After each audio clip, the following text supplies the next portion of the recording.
emergency. We had 2 intel team agents undercover at the PF, Contract Forces of Africa. The CFA have captured them both. They don't have long to live. You've got to get them out of there ASAP. This means Cypher might be getting wind of our existence. We may need to move more cautiously from now on. I just hope this incident has nothing to do with them. I've added the details to your mission list. Don't let them down, boss.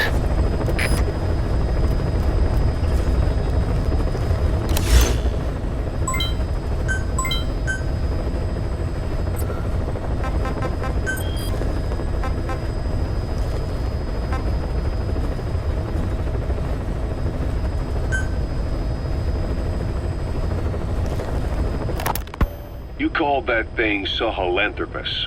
Where does the name come from? Well, several years ago, an excavation team discovered a hominid skull in the Sahel region. Central Africa. The Southern Sahara.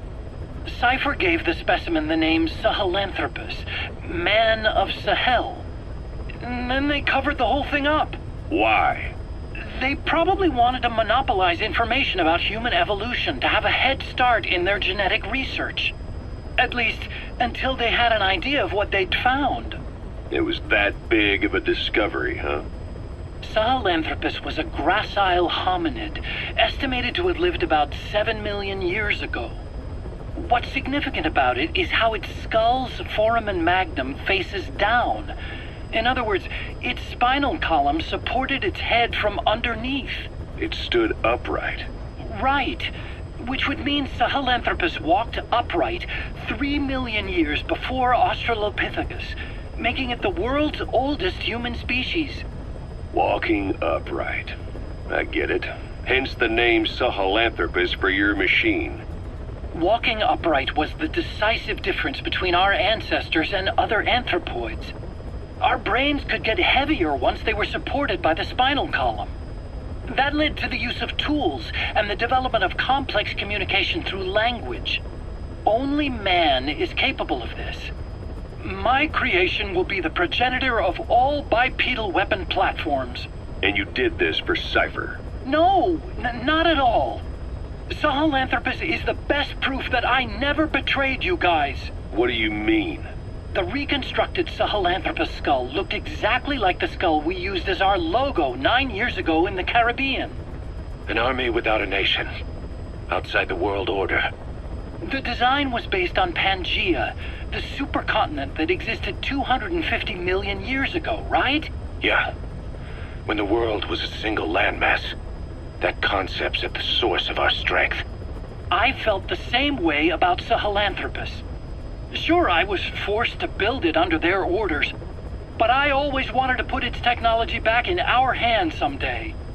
That's the reason I incorporated the old insignia into Sahelanthropus's name. Don't you see? That's how much I was thinking about you guys. Oh, I see, all right. I see someone desperate to cover his ass.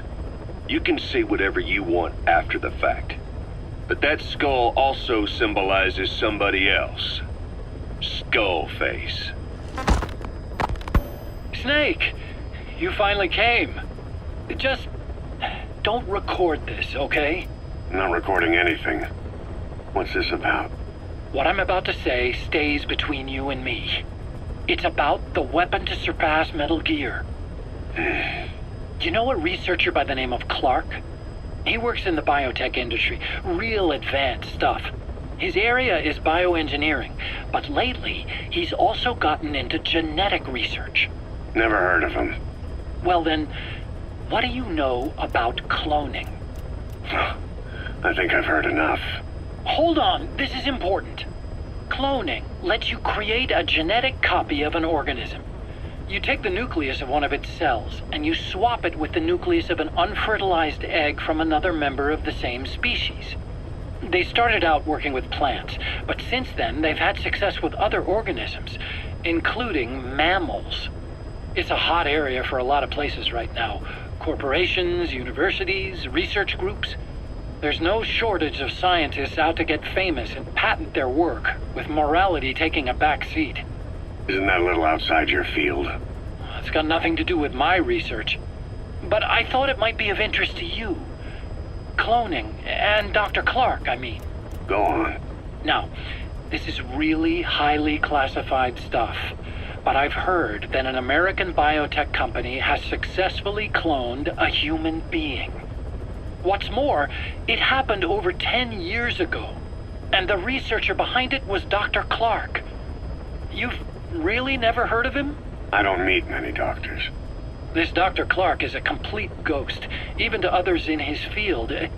His age, where he comes from, that might not be his real name. And I can't even say for sure he's a he. Clark's employer, ATGC, its company motto is embracing your hopes, preserving talent. What does this have to do with me? Cypher. Dr. Clark works for ATGC, and they have connections to DARPA. Cypher couldn't function without the communications network DARPA's built. Meaning, Cypher has to be a part of the Pentagon. Or at least, the two are joined at the hip. DARPA is a driving force behind human cloning. It's a pretty high priority project for them. And this Dr. Clark, some say he's a pivotal player in Cypher. But that's not all. Every cell nucleus in an organism contains the genetic information for that organism. Think of it as a blueprint for life. Clark appears to be working on how to decode this information and rearrange it at will. If you could do that, it would mean being able to custom design human beings for specific purposes. Can you believe that? Suppose for a moment that this is all fact. A man of your talents, if your genetic information died with you, that would be a terrible loss for mankind. But what if mankind could preserve you for future generations by cloning you? All right, enough. I get the idea. Look, I know it's inductive reasoning, but this weapon to surpass Metal Gear they're developing in Africa, I believe it's something that uses this new technology. Speaking as a fellow scientist, it chills me to the bone. That's rich coming from you. If genes serve as our blueprint, then I wonder if they include an impulse that drives us to tweak the design. Can you imagine that? Genes, encoded with information that wants its children to decode it. Is life itself putting the direction of our next evolution in the hands of scientists? I guess it would take some real arrogance to believe that. And yet, it could be what Cypher's after. I think you're barking up the wrong tree. But that was an interesting story. It'd make a good movie. You have to believe me. Where'd you hear all this anyway? Where? I just overheard it in bits and pieces while I was forced to do that research for them. Right. Wait a minute. Look, I want to help you. I want to be of service here. I'm risking my life with this. Is that so? Maybe it's time we brought someone else into the conversation. No, not him. Not Ocelot. You can't do this.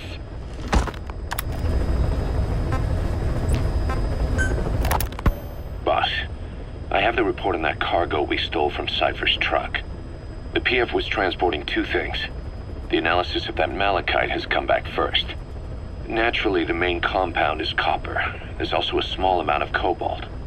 Nothing unusual so far. Southern Zaire is a well-known copper belt. However, in addition to these, we also detected a trace amount of uranium.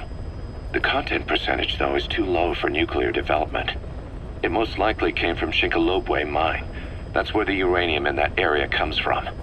The mine's closed, as all the high-purity uranium ore dried up a long time ago, but you could probably still find it there in small quantities.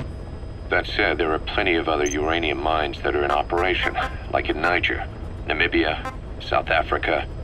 Why go to an abandoned mine to scrape up whatever's left and ship it out in mass quantities without refining it? They were transporting that yellow cake too, which would suggest they have the technology to refine uranium. Anyway, that about sums it up. Unfortunately, the analysis of that yellow cake is taking a little longer. I'll let you know when it's done.